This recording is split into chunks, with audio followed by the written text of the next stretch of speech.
এটা বিশেষ টুইট আপোনালোকে সকলোৱে জানে যে আজি পুৱা ৰাজ্যৰ যিগৰাকী ডিজিপি এইগৰাকীয়ে এটা টুইট দি অসমৰ সংগ্ৰামী জনগণক ভয় ভাবুকি খুৱাবৰ কাৰণে এক কৌশল ৰচনা কৰিছে বা মুখ্যমন্ত্ৰীয়ে জনসাধাৰণৰ জনগণৰ কা বিৰোধী শক্তিশালী যিটো ভূমিকা গণক্ষোভ আৰু অসমৰ জনগণক কৰা প্ৰচণ্ড দিল্লীৰ অন্যায়ৰ বিৰুদ্ধে ৰাইজ সুসংগবদ্ধ হ'ব বুলি গম পাই উমান পাই ডিজিপিক অসমৰ মুখ্যমন্ত্ৰীয়ে ব্যৱহাৰ কৰিছে, ঢাল হিচাপে ব্যৱহাৰ কৰি ডিজিপি গৰাকীৰ যোগেদি মুখ্যমন্ত্ৰীৰ যিটো লক্ষ্য বা যিটো ভয় ভাবুকি সেইটো কৰিবৰ কাৰণে চিন্তা চৰ্চা কৰিছে।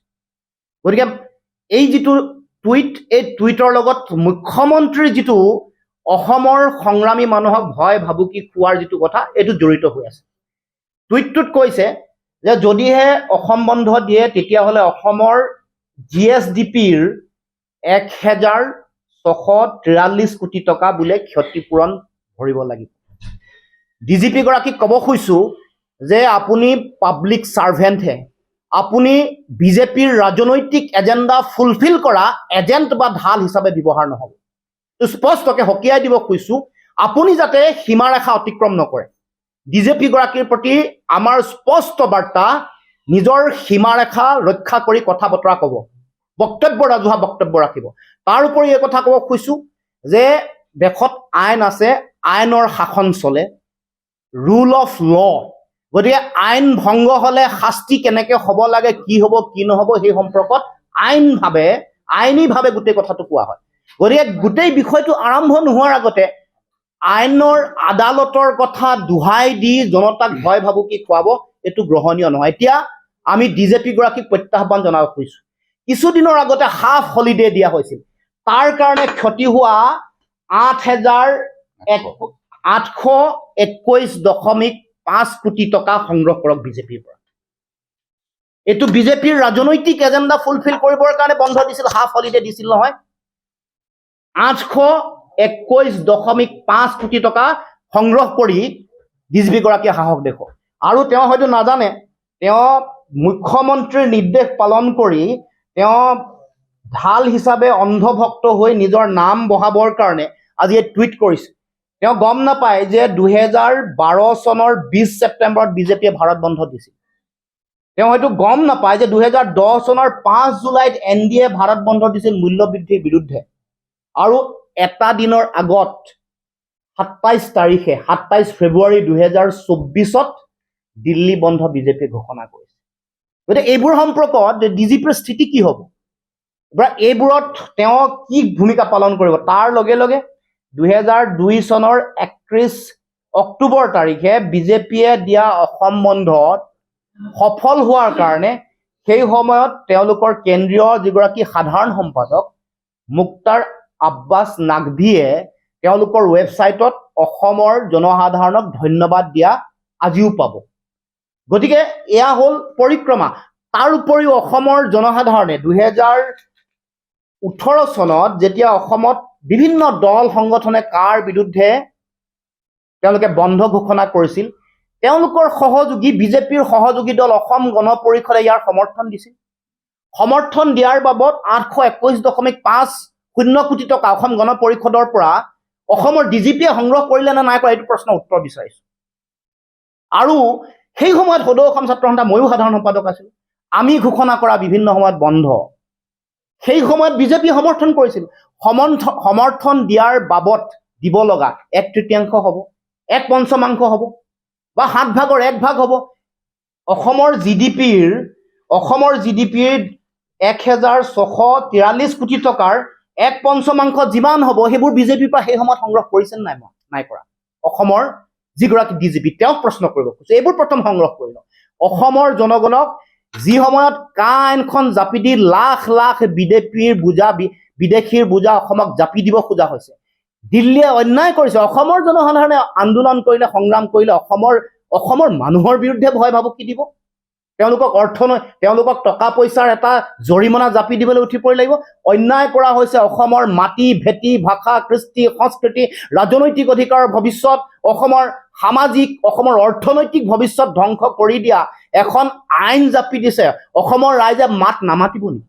অসমৰ ৰাইজে আন্দোলন নকৰিব নেকি? সংগ্ৰাম নকৰিব নেকি? গণতান্ত্ৰিক অধিকাৰ সাব্যস্ত নকৰিব নেকি?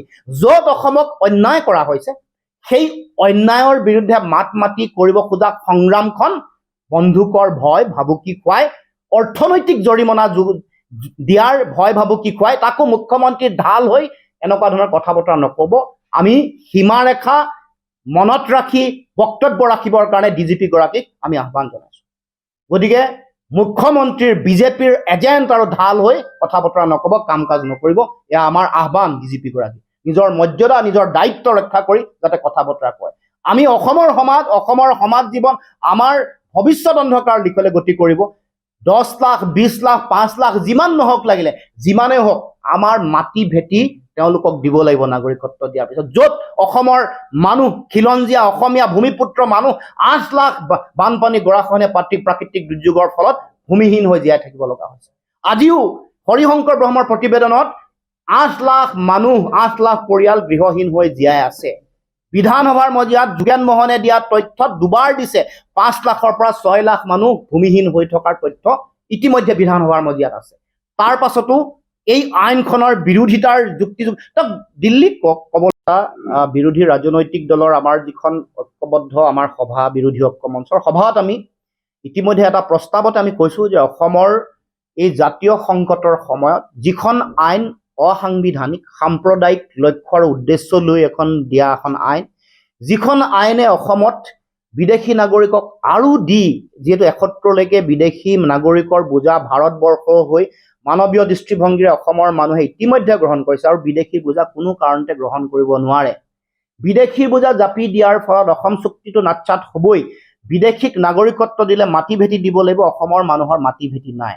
আমাৰ চাকৰি বাকৰি এতিয়াও হাহাকাৰ। আমাৰ পঞ্জীয়নকৃত নিবনুৱাৰ সংখ্যা 18 লাখতকৈ বেছি। বেচৰকাৰী সূত্ৰ মতে প্ৰায় 25 লাখ নিবনুৱা এতিয়াও আছে। 1,37,000 নিবনুৱা প্ৰতি বছৰে আমাৰ ইয়াত সৃষ্টি হয়, শিক্ষিত নিবনুৱা।